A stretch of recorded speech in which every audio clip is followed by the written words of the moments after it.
Again, good morning mga idol. Ang video na to, gusto ko lang i-share yung mga taga-deliver ng modules dito sa aming school. Nakakabilib lang kasi sa kabila ng kanilang paghihirap ay makikita mo sa kanilang mukha na masaya pa din sila. So kaya gusto ko itong i-share sa inyo. Panoorin nyo po.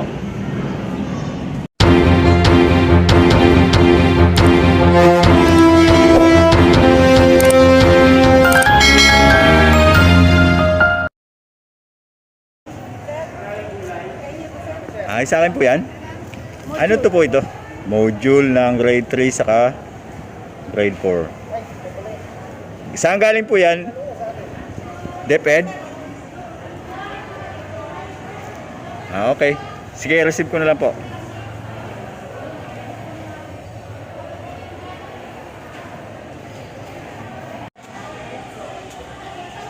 May delivery kami ng modules. Yan. Dami yan. Pitong school yan. Pitong school ba yan, sir? Mga parcel na lang ata to. Okay. Madali na kasi matapos yung school year. Okay, sabay na lang natin sa vlog. Magdagdag ko para may pasok pa kami. Ano kuya, bakit pag wala na kayong deliver, wala na kayong trabaho? Wala na ho eh. Ganun ba? Akala ko permanent kayo dyan o regular. Hindi po.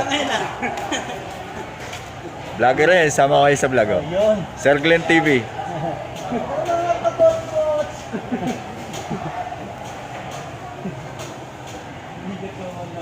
mo na kayo?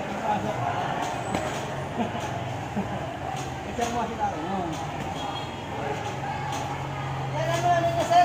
Titignan ko yan ha? Sir Glenn TV. Ito ko yan? Oh, yes. Shout out sa mga pamilya ko sa Bulacan. Yes. Okay kayo hanggang gusto nyo. Ayos. Tignan ko yan sir ha? Okay. Subscribe ko yan. Ano pangalan mo, sir? Ano pangalan mo? Michael Malyari. Michael Malyari. Driver, helper. Driver na, helper pa. Galing. Kailangan boss para sa pamilya. Yun talagang dapat.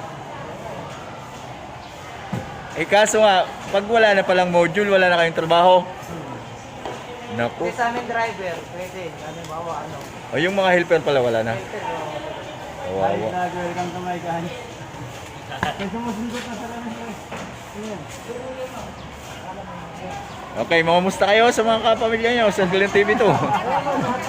Pwede nyo shout out. Kasama out. Shout out. Kailan ma-upload yan boss? Kailan ma-upload? Baka bukas ng hapon. Mukhang vlog na yan sir? Vlog to. Ayos ah. Ilan na ba yung ano mo sir? Konti pa lang, kaka-upisa pa lang kasi. Ayan. Dami din yan. Madami din yan.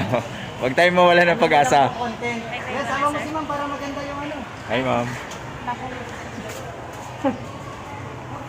Ayan si ma'am. Pinanap ko lang ang grade.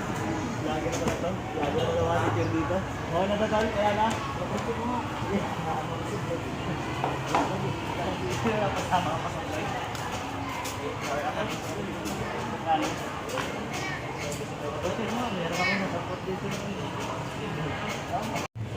So yun nga po mga idol.